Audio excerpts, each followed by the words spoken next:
morning garden tour this morning. I decided to refilm it because we've got some eggs and little one is sleeping now, so I can kind of go through things calmly instead of rushing to get all this information out. So let's go.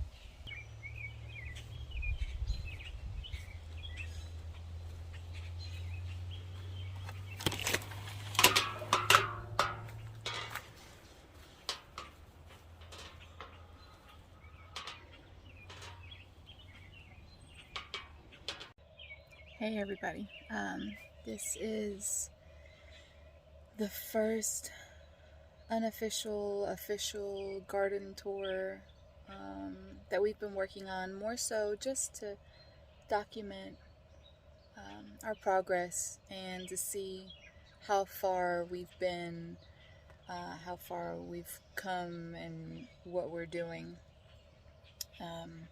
So it's a journey. It's going to be a journey. It's going to be messy. It's going to be confusing sometimes. But if anybody has input or experience and pointers, feel free. You know, we're in this together. And little backstory. We had started a garden back in 2016 at a property we were renting, and my husband and I ended up moving before we were even able to harvest anything from that garden, just to buy our own house. So we left corn behind and pumpkins and everything just so we can buy our own house with some land. And it was kind of sad, you know, but we were hoping that the other people that moved in there kind of benefited from whatever we got in the ground that year. And then we bought this house and we started another little garden in the back. And that one kind of just stunted. It didn't receive any sunshine, whatever. So that was disheartening too, because he tilled back lot and we put in a lot of work, and the garden was done before it even started. But it's a learning process. So here we are, a few years later, with my first official greenhouse that he built. He just took some cattle panel and some pallet wood from work, and he just built it up, which I'm so thankful for. Before that, I was starting seeds inside the house, and it was taking over. We had the spare bedroom kind of dedicated to seed starting and trying to see what I can get up and going. And when we ran out of room, that's when we both looked at each other and we said, okay, we need a little bit more room. So we went outside. So I'm gonna do a quick little tour in here and then I'll take you guys outside.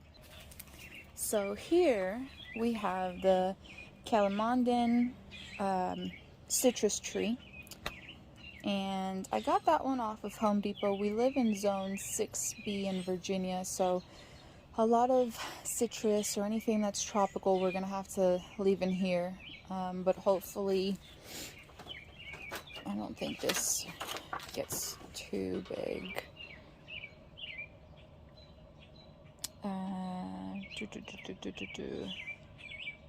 I don't know.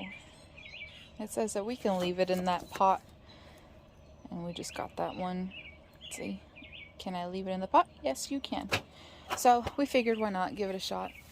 We have some blossoms here that the ants are already getting to,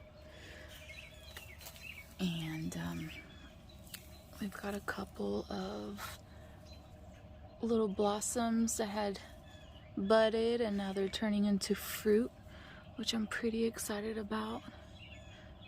And this is a rue plant, and it smells really good.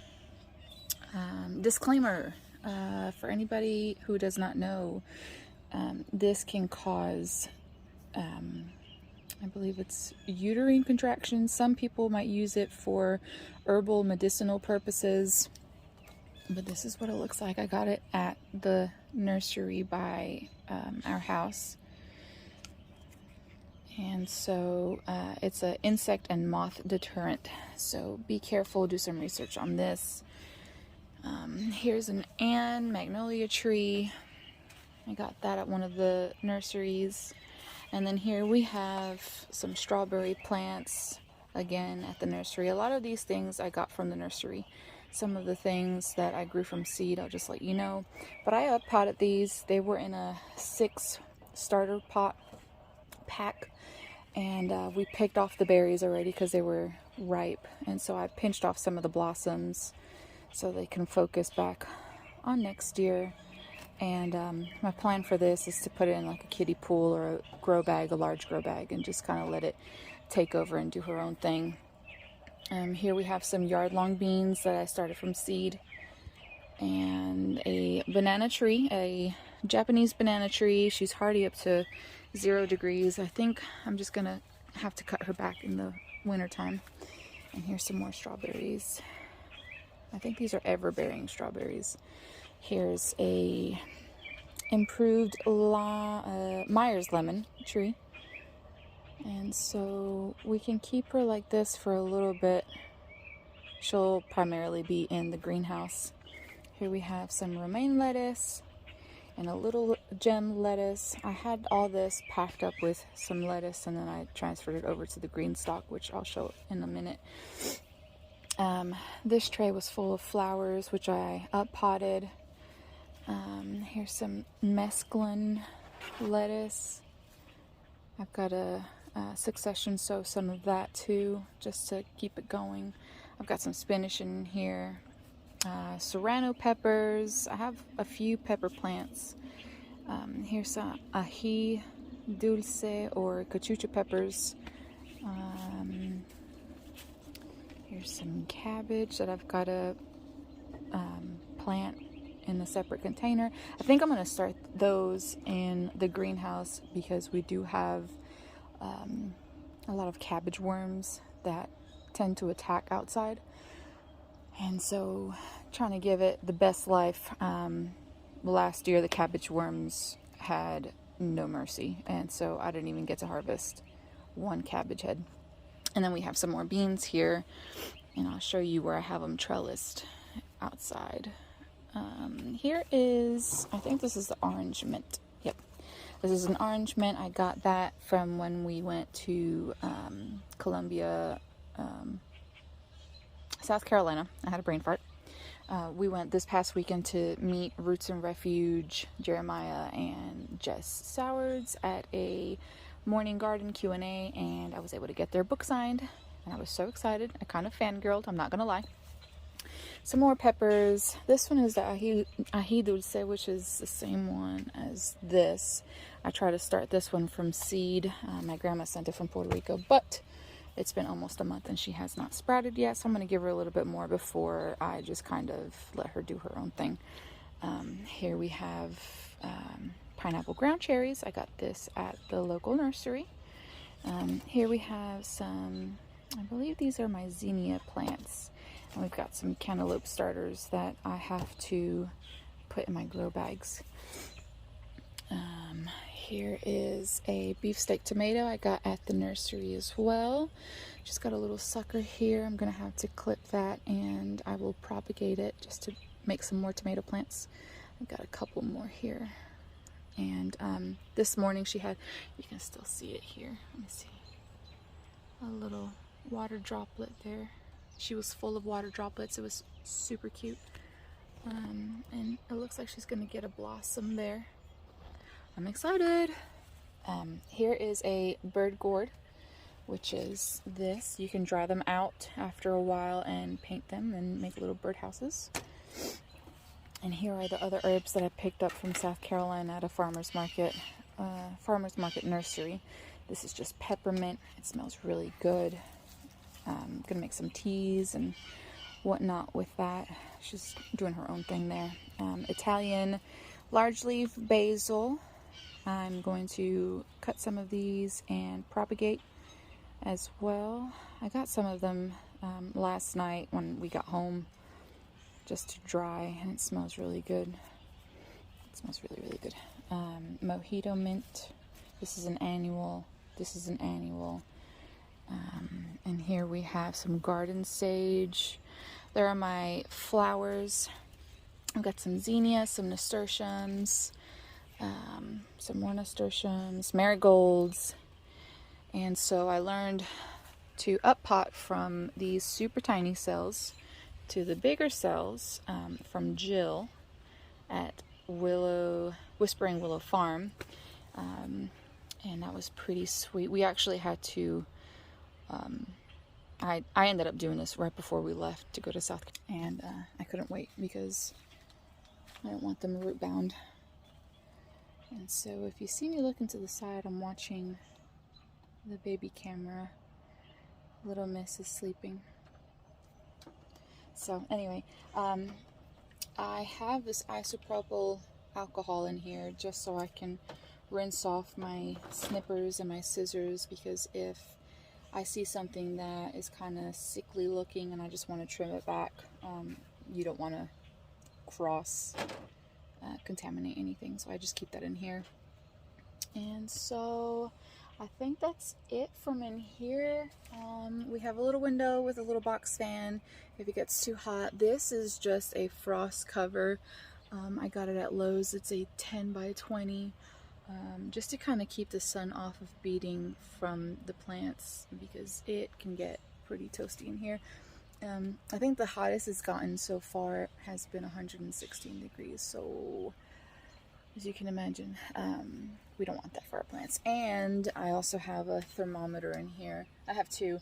This one's just a regular thermometer, and this one can read the temperature outside, and I have the little monitor inside so I can kind of gauge and see if I have to run outside and either spray some stuff down and cool it off or whatever. I've been using the Fox Farm Happy Frog potting soil just to kind of use for my container, because I was using Miracle Grow, and number one, we're trying to just do as much as organic gardening as we can, and number two, I read in the back and it said not for container use, so I had to pretty much redo everything, which is okay because, like I said, this is a learning process. So let me grab this camera and my cup of coffee and we'll go outside. Okay, so here is my little flower garden that Little Miss and I started. We just used some no-dig borders from Home Depot, just picked it up and just scattered some seeds. And we've got some zinnias in here. We're gonna have some sunflowers, some pollinator mix for the butterflies, if you can see. They're super tiny and they're super cute. And here are some of the zinnias that I potted out directly right before we left. And then I thought to myself, no way that I can transplant everything before we leave in 20 minutes. So now we have our pumpkins, and I have them here in the grow bags that I just made from Weed Barrier, and I have some clips from the dollar store just to kind of help them trellis up on their own. So here we have the cattle panel arches. We just have two for right now until we can get our bigger garden more established. And here we have the Burgess squash. I think it's buttercup squash or something like that. Don't hold me accountable for the name. We have some early fortune cucumbers. We have 2 plants of those, and we have some cantaloupes out here that I have to swap around. I think I'm just gonna switch those around for the trellis. We have some beans. We have little baby beans. I just saw them today. Oops, there we go. And this trellis netting I picked up at Home Depot just for a few dollars, just to kind of keep the beans, which are lightweight, on there. And here's another cantaloupe plant. I have it pushed up against this beam so the soil doesn't pop out. And I've got some Kajari melons, thanks to Jess at Roots and Refuge. They're super cute. They look like little beach balls. I've never grown them before. I picked them up at the local nursery, and so this is the first year that we're gonna grow them, and I'm pretty excited. Some people say that it tastes like kind of like a honeydew melon, so we'll see. Can't plant them near squash and something else because they cross-pollinate very quickly. So we have some more peas.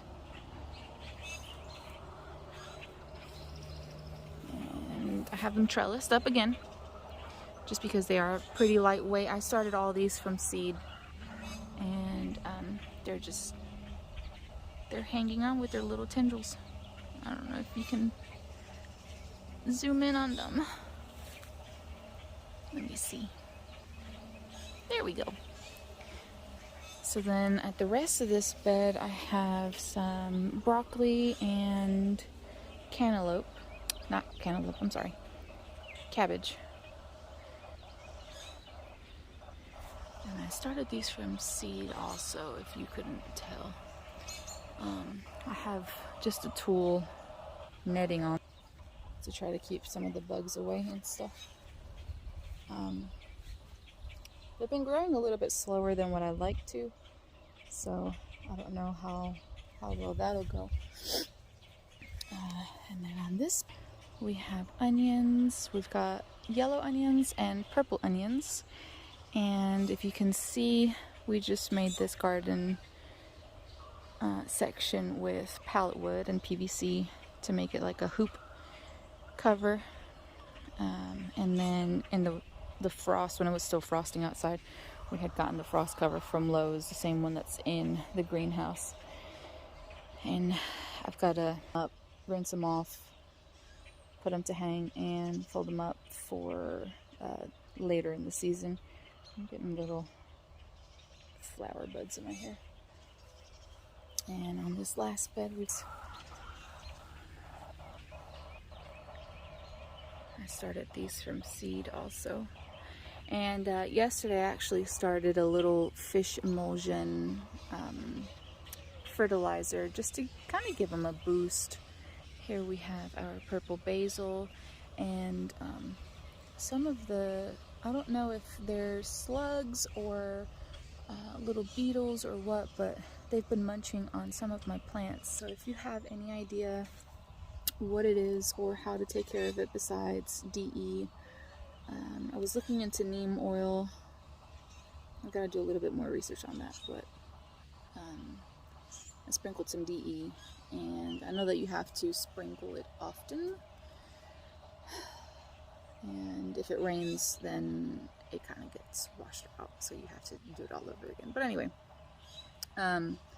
those tomatoes, they're not all in the beds. I don't know what else I'm going to do in here. I'll probably just keep it strictly tomatoes and get some of the propagated beefsteak stems in here and just kind of grow that. I have Roma and Oregon Spring, so my plan is to make tomato paste, tomato sauce, and then with the beefsteak just have that for like slicers.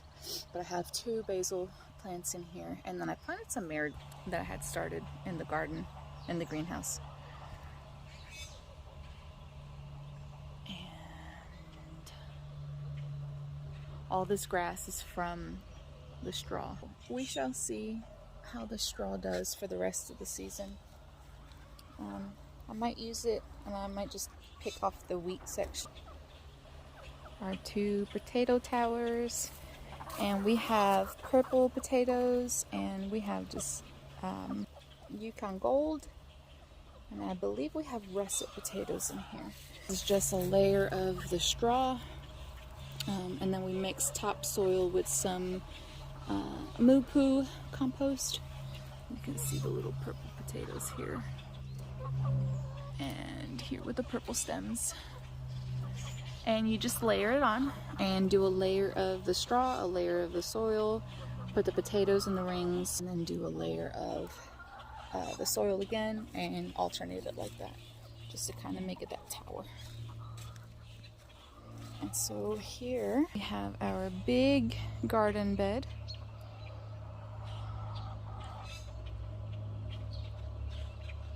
And we just used the aluminum siding and some wood that we had and some decking screws.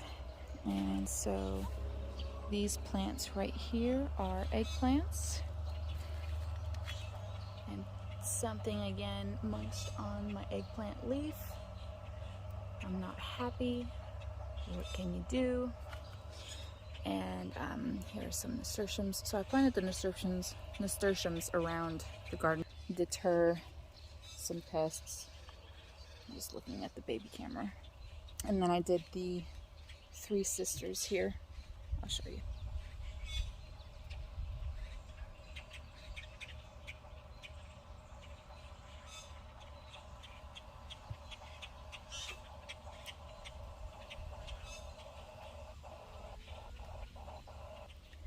So if you don't know what the three sisters are, it's corn, beans, and squash, I believe. And so they all play off of each other. And so the corn will grow really tall, and then the beans will use the corn stalks as a trellis. And then the squash will branch out and create a shade cover for the soil to prevent the soil from drying out. So it's pretty cool. I had some corn planted in there before, and then the frost hit and killed everything off, but we have two survivors in there, and they're coming back. So we'll see if they come back fully or not. And then I some carrots. We've got some marigolds that I planted. So we planted some marigolds from seed and some carrots, and then the carrots, some of them got eaten by some slugs, so I re-sowed another row. I sowed them heavily just to try to thin them out, and then we actually have some that are sprouting their true leaves, so I'm pretty excited about that. And then I've got this succulent-like plant. Supposedly it gives off little white flowers that the bees love. Don't know the name of it. If you know the name of it, please let me know so I can look it up and do some more research on it. But as far as the garden goes, I'm going to have to return to this video after I charge my phone because my phone's gonna die. So I will be right back. Alright guys, so I just finished up charging the phone for a little bit just so I can finish this video. It's about to rain, so I'm going to try to hurry up and do this real quick. In this container, I had bought this at Home Depot a few years ago. Planted some peppers, they died back, and so I didn't really do anything with them. Then I decided to start some grass and some clover for the chickens. They had pecked through it, ate it, and so totally forgot that I had planted some grass in there for them. By the time I grew my garlic, I just got a couple of the cloves and started sowing them in there. But you can see here the little cloves. I just separated them. They were already sprouting with the greenery, and that's what they're doing. So there's that. I have a little blackberry bush here, a little thornless blackberry bush that I got from Tractor Supply at the beginning of the season, and so I just created a little hole, put her in there, and when she gets a little bit bigger, I am going to trellis her up so she has a little bit more support. And now I will show you my green stalk. Greenstock was having a really big sale for Mother's Day, and my husband bought one for me. This is the original 5-tier, and I had gotten the code through Jess at Roots and Refuge. If you go to her website, she has it in her description box. So it was under $100, and then with shipping, of course, it bumped it up to a little bit more. But they're located in Knoxville, Tennessee, and it came within that week.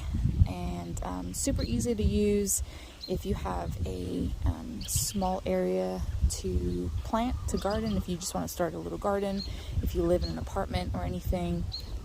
This is a great way to get started and kind of dip your toes in the water. I have the Fox Farm Happy Frog soil in here, and I just mixed some of their fertilizer in with it just to kind of boost it up. And here's the water reservoir, so it goes into this hole, and then it's got little holes through here all around, where it'll just kind of leak down through the bottom, and then the remainder of the water will just seep out through the bottom of the green stalk. So I've got my broccoli, some lettuce, some herbs on top.